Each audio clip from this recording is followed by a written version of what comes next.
there, MozCon. Hasn't it been a great day? It's about to get better. So, we are all, most people in this room, used to being on the pulse of what Google's doing, right? So we're used to figuring out what move they're making.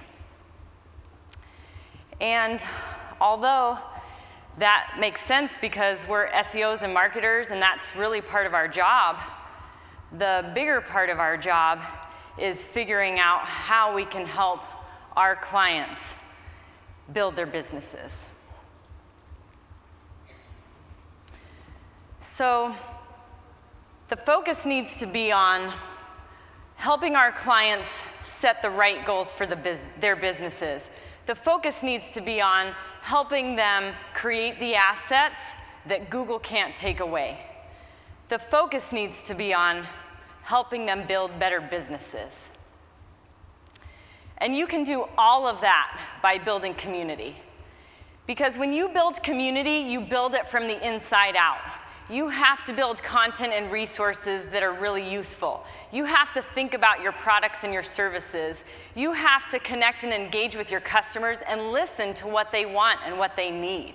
And when you're doing all of those things, you're building a better business. So today, I'm not going to talk about the how-to, maybe a little bit. But I've been doing that for the last 6 or 8 months on the Moz blog. So go here, and you're going to get all kinds of how-to posts on building community. Today, I want to talk about the fact that for the last year, we've been helping companies build their communities, 20-person companies to 200-person companies. And we've been thinking about all the things that we've learned, and that's what I want to share with you today. So we built a process. We use tools like SEO and social media and content and email marketing to help these companies build communities. And we've seen results like this, really stellar growth. And this is just showing quarter over quarter for about a 12-month time period. But we've also seen this. So today I want to talk about over the last year, the things that we have learned to either have made the biggest difference in the companies, all the companies that we've worked with, the stuff that if we had a do-over, we would have done differently, and one pretty big epic failure. So I'm going to talk about a concept called goals, not tools. I'm going to talk about the importance of diverse content, and if you want to know the code name, that's RCS from last year. Yay, Will. And I'm also going to talk about how we kind of blew it a little bit. So the first part of this is talking about over the last year of all the companies we've worked with in building community, the one thing that really was like the glue was, and in the foundation of all of that, was this goals, not tools concept. And the basic gist with goals, not tools is that you want to think about goals for your whole company, not just SEO, not just social media, not just content. Because you're not just building these little pieces of your marketing, you're building your whole company. So by focusing on your goals, and that may be anything from thought leadership, you wanting to become a thought leader, to improving customer communication. Whatever your goal is, you need to be thinking about how that affects your entire organization. And what we found is that you can break down silos and get teams to come together and contribute to what those goals are instead of just asking the C-suite. And by doing that, you get people to give buy-in and you get people excited about where the company is going. You can filter those down then and decide which goals you're going to focus on, maybe 3 to 5, but you always start with your goals. And then you're going to focus on KPIs. And I love Avinash's talk today because the basic takeaway for KPIs that I have to give you is that they're different for every single company. And there is not one metric that I could stand up here and give you to help you understand whether you're doing it right or whether you're building community or making difference in that company's business. So when you're thinking about KPIs, the reason why we define these before we define strategy is because then you can have a conversation with the people in the company that you're working for, and you can say to them, if you want to be a thought leader, or if you want to improve customer communication, what does that look like to you? And you have that conversation so that right away you're getting on the level playing field in terms of expectations, and they can start letting you know what those metrics are, and some of them might not make any sense. But the thing with KPIs is that when you have that conversation, you can help them understand that not everything is going to be able to be tracked through Google Analytics. There's lots of things about KPIs that you have to be creative about. And there's lots of things that don't have to do with online measurement. So KPIs, right after goals.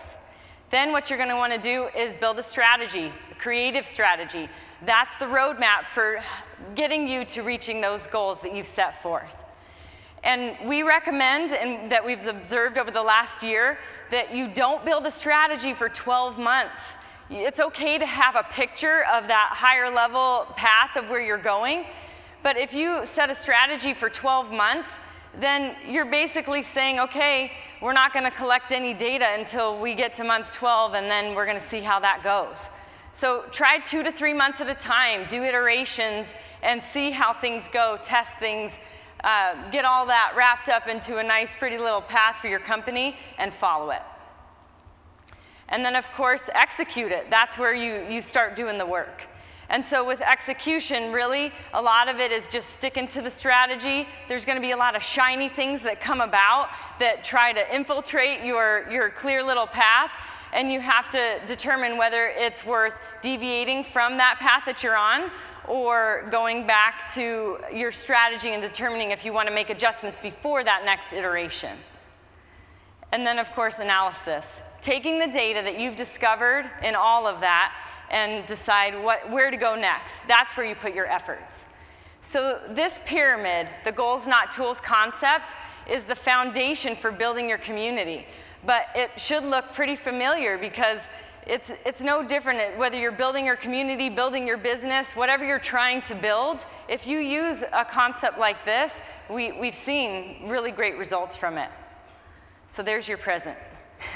So make sure that no matter what you're doing, that you focus on goals, not on the tools, and keep coming back to that. Because there will always be shiny things. There will always be tools that pop up and you think, ooh, should we get our business on there? Ooh, should we go there? Lena was talking about that earlier today. Well, I don't know. What are your goals? And are those things going to help you meet your goals? So the next part of this talk is really about if we could have one do-over in the last year, what we would have done different. And it's basically building diverse content. And this is something, obviously, that Will Reynolds has talked about a lot, real company shit, and he's right. Hate to say it, but he's right. So what I mean by diverse content is we all have the blog posts and the infographic thing down, right? How many people in here are using blog posts and infographics for their content marketing? Everybody raise your hand, okay? So we all have that down now. What we have to move forward to is the RCS stuff, the stuff that builds an experience for your customers, the stuff that really shows what your brand is all about. And so what I want to do is talk about an example that I found. This agency out of LA, 72 and Sunny, they're a design agency, and they did a campaign for a high-end stroller company called Bugaboo. And I'm going to show you this video because it'll explain it better than me. And then I'm going to break it down for you so you can use it for your business.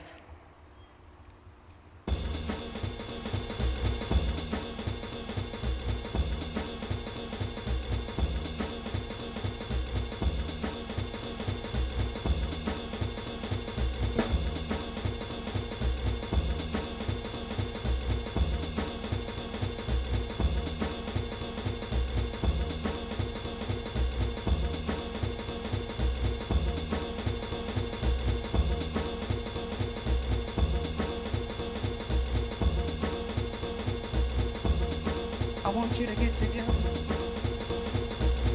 The whole day trip idea was beyond just advertising or communication. It was really bringing something back. So we created a day trip for Google parents and their children. And then on those day trips, you can download them, and then on those day trips you have different spots where you as a Bugaboo parent with your child can have an amazing day. And you still have the feeling that you still have a life and that you can do great stuff.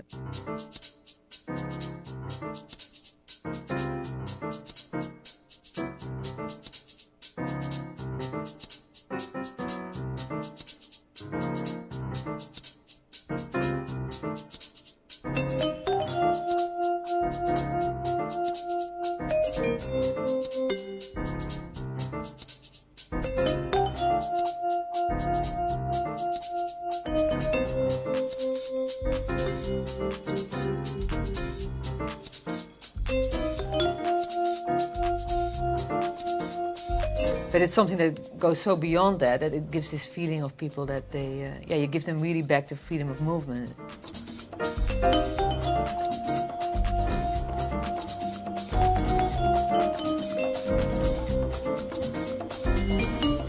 We get a lot of press on Bugaboo day trips. You know, the press can be about the day trip itself. Of course, right away, it's also the experience that people then have. So it's something that is so rich, so sustainable and so part of the company, but it has all the ingredients in it. So it's easy for me to stand up here and say, hey, look at this great example from this amazing agency in LA and this company who spent like probably $1 million on this amazing campaign. Go out and do it for your business. Good luck. So let's apply what we just watched to what I just talked about in the goals, not tools. Because really, it's not that hard to break this stuff down. I'm not saying that you have to spend a ton of money on this stuff. You just have to get really creative about your goals. You have to, and that's where everything starts, is the creativity from those goals that you're setting. So Bugaboo set a goal, okay? They wanted to achieve a bigger global presence, and so they're trying to target modern parents who want to feel like they're alive again, right? They had kids and now their lives are over. But if I have a stroller, then I can go places and do stuff, right? So that's what their goal was. So then they probably set some KPIs, or they should have, right? And they're going to determine how they want to measure that this campaign actually was successful and made a difference in their business, right? So it's, who knows what their KPIs should be? Avinash has probably 1,000 posts on his blog that you could go read, and they will tell you what to measure. But that's where you have to get creative, and it might not all be online stuff that you can track in Google Analytics. You may decide that you have to do something offline and write stuff down on a piece of paper, and that's how you're going to track it. It doesn't matter, just get creative about it. So then they developed a strategy, and that's where the Day Trips campaign came in. And they figured out this great way to say, hey, let's get these parents mobile and happening and having fun with their kids. And oh, by the way, if we do all this stuff, we'll probably sell a ton of strollers. But the thing that is so great about this whole campaign is that when they executed it, they did all kinds of things to just bring this into a full-on experience. So they built this website where they have these day trips that you can click on the website, and they're connected with local companies who are part of those day trips. So you can jump on that day trip and go to this library. So they had to do outreach to bring these people in, and their information is on their website. So they connected with them. They bridge the on and offline experience, and on the website they have a PDF that you can use to download, and maybe you print it off, maybe you keep it on your phone, maybe they didn't have the budget to go mobile, but that would be a super cool next step. But they're bridging the on and offline. They probably also had the map, actual tangible maps, in those stores that they were featuring on the day trips. And then they had maps all over the city that kind of correspond with it. So again, more brand, more recognition, and more help to people who may or may not have their strollers. And then they also let their community do the work. So on their website, they have a portion that kind of talks about how you can connect with them and ask questions. And they flat out say, don't ask us how our strollers are or how they work or if they're great. Go to our community on Facebook and ask the people who own our strollers. So that you go to Facebook and you can ask questions of people who own their strollers. The brilliant part of this is it's an app.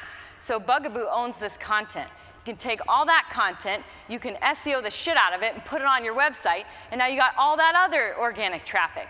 So there are so many ideas in this one campaign that you could budget down to make it work for your business. This guy is a dad who uses a Bugaboo stroller. They followed him around and took a film of him, a video, of what his day was like on his day trip. Well, you could do that with your iPhone. It doesn't have to be super fancy, right? And after a while, that content builds, and after a while, you start getting so much inbound from this, and guess what? You're helping your customers, and that's where the focus should be in the first place. And then you analyze the whole thing, right? What worked? What didn't? What needs more time to analyze and figure out? But this part is the most important, because then you can say, okay, now we're going to take our money and our efforts and we're going to go here.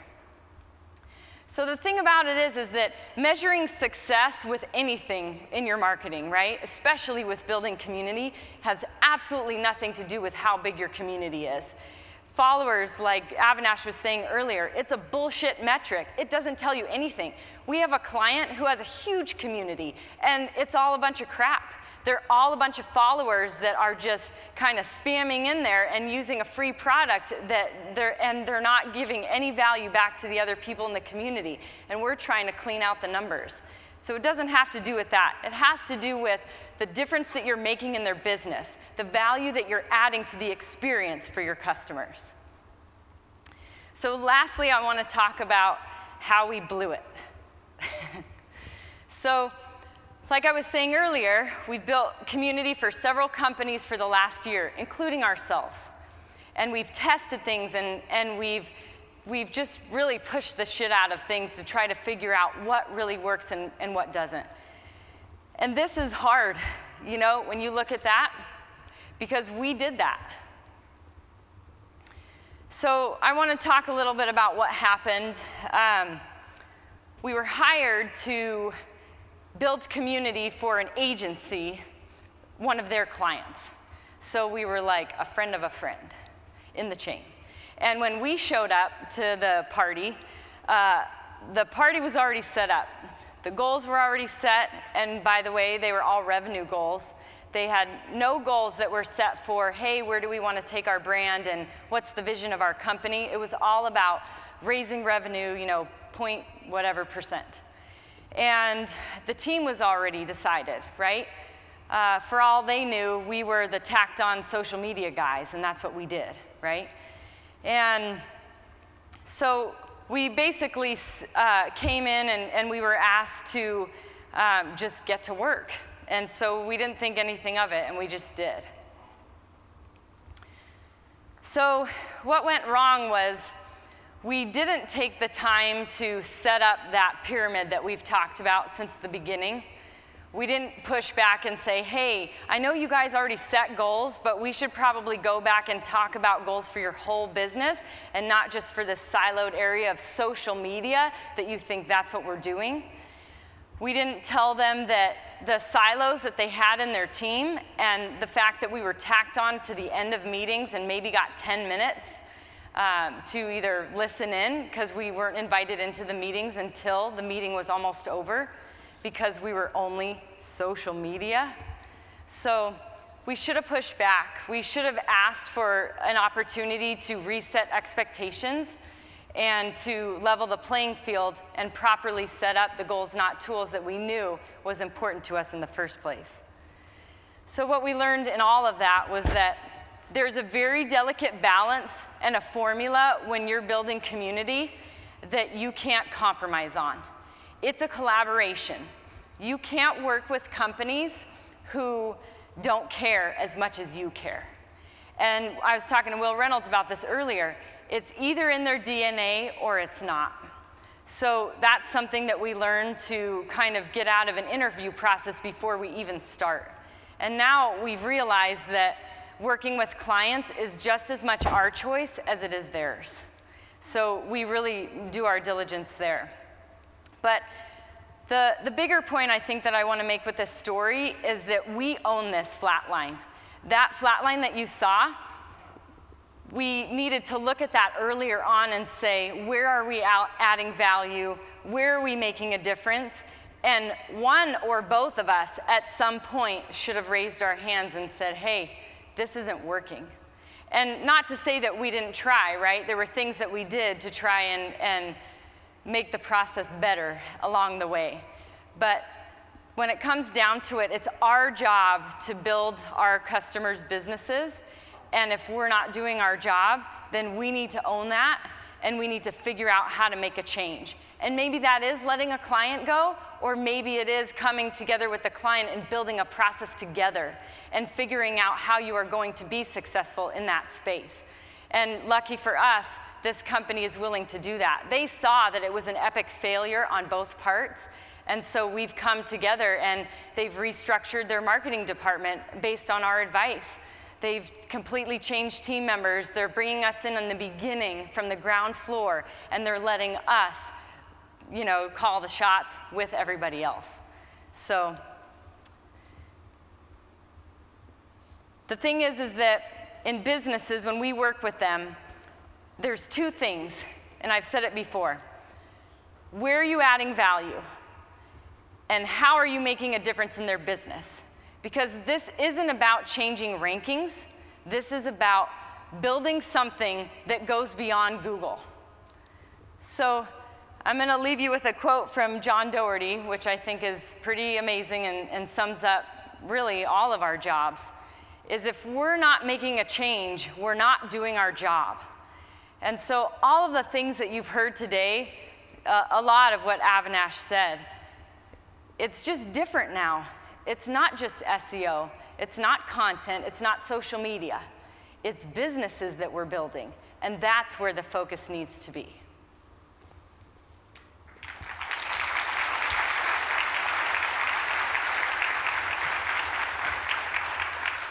Okay, so more of this brilliant marketing stuff. Okay. So I'm guilty of like everything you talked about. And I think, let's scoot over. Okay, there we go. Thank you, Red. So you talked about KPIs and the habit that a lot of us fall into, which is setting KPIs as nothing but financial. And that's one thing that I'm completely guilty of myself. How do you set KPIs for things like brand awareness and building that do part, the C part of the marketing funnel, where you're just doing that? How do you talk clients into that? So you have to start from your goals. Everything starts from the goals. So if you get stumped and you feel like, well, how do I measure that? Or what do I do with that? You start from the goals. And then you just keep asking the, what does that mean to you question. And you don't make those decisions yourself. You have to make those decisions with the businesses that you're working with, or if you're working on behalf of, in-house for a company, you have to be able to say, okay, we want to improve customer communication. So what does that mean to us? Does that mean that we're getting or making shorter calls when people call in to support? Does that mean that people are staying longer on our website and opening the content that we're creating in our help center? Does that mean that people are engaging more in social media or on our blogs based on the content that we're building around that goal, right? So to answer your question, the KPIs really have to do with start with your goal and then break that down into granular and say, what does that mean? And bring it down to earth. And the other thing that I would say about that then is that as you're breaking down that goal and looking at how the KPI matches up, when you get to write your strategy, you are going to need to probably reassess how those KPIs match to the strategy, the creative strategy that you've written. And again, because a lot of people say, well, why do we define KPIs before we define the strategy? And you could try it either way. Again, test this out and see how it works for you. We have found that if you do the KPIs before you develop a strategy, that you are entering into a buy-in conversation that you should be having at that level, because it really gives you a chance to educate. And then once you develop the strategy, then you go back to those KPIs you defined and you see how those matched up.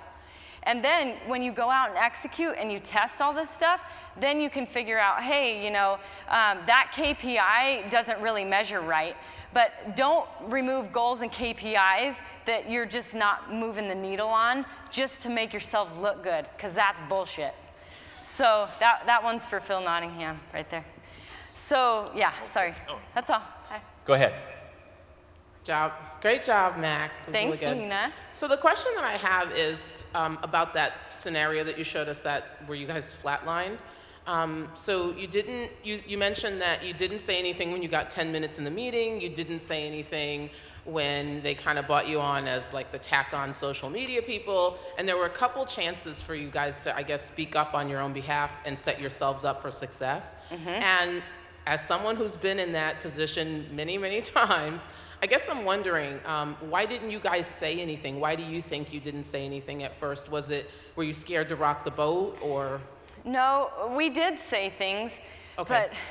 but again, like I said, in the situation where we were a friend of a friend, so part of it, again, was the silos of the team. The team was so siloed, and their perception of what we were doing for them was social media. And building community is so far from that. Again, those are the tools, right? And so from the beginning, it was very hard we would speak up, and they would say nothing, right? Like nothing would change. Like we would ask to be in on meetings, and they'd be like, no problem. And then the next week the meeting came around and they wouldn't call us, you know? So again, like I said, it could be a client thing.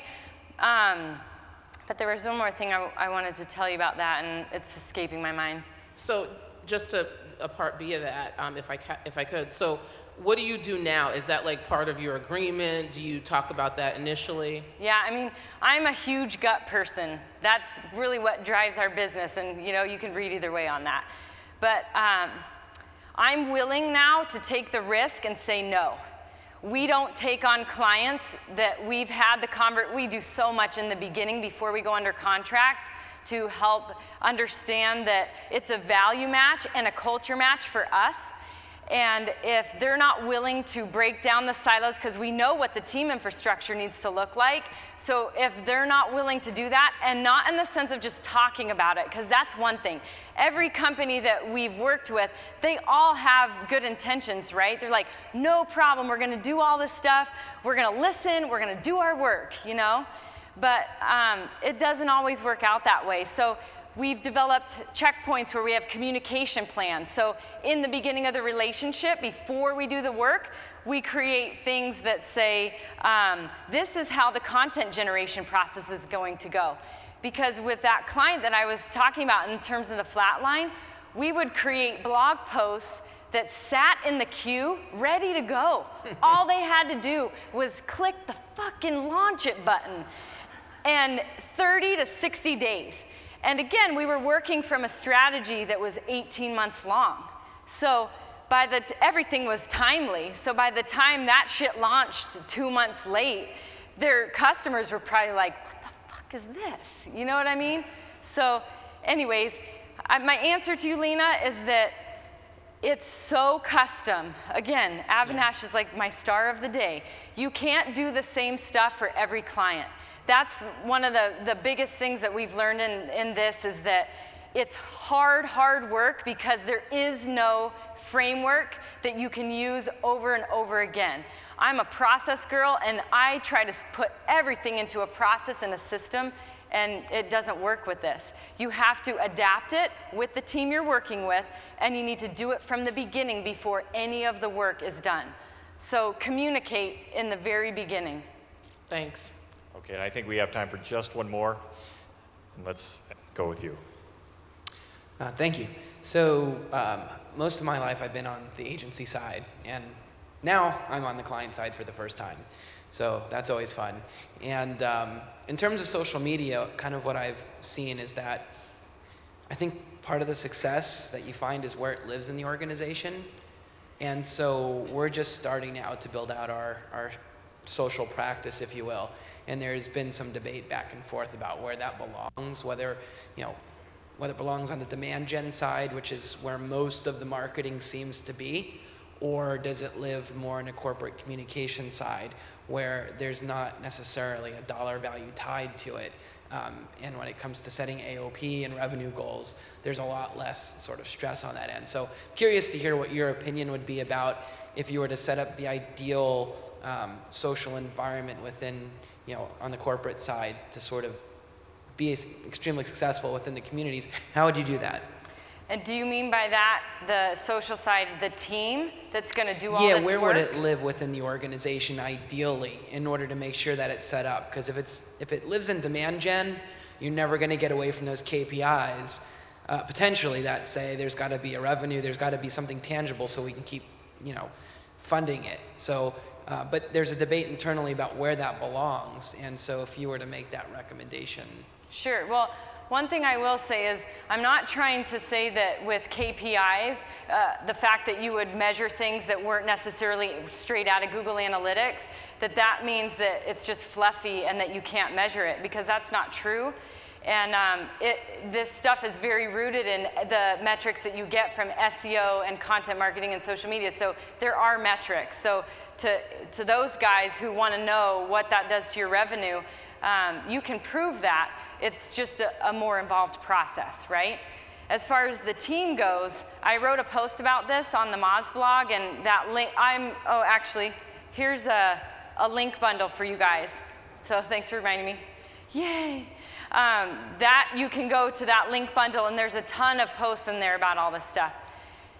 The team thing is a kind of a loaded question, so you might want to ping me afterwards, but I very much believe that it doesn't belong in the traditional departments that are meant for this stuff. Because I'm trying, and maybe I'm going for a lost cause here, but I'm trying to make this not about so much marketing as it is about your whole business. And so really we're talking about something entirely new in terms of infrastructure that most companies may not be ready to do. So you may have to start in marketing, but you have to make sure that there are no silos. You have to make sure that there are physical ways to get those teams together so that everybody has a voice. That's why you start with goals, and everybody gets a say in goals, not just the guys in finance, Your support team gets the say, the products people get the say, customer focus groups get the say. So I don't know if that answers your question, but read that Moz post, and it just talks about an idea for a restructuring of team. Yeah, that makes sense. I've been having the same conversation about SEO since it's so similar to social in that regard. So glad you echoed that. Thank you, Mackenzie. Thank you. Thank you. Thanks, Cyrus. Thank you so much. Thanks. Here you go.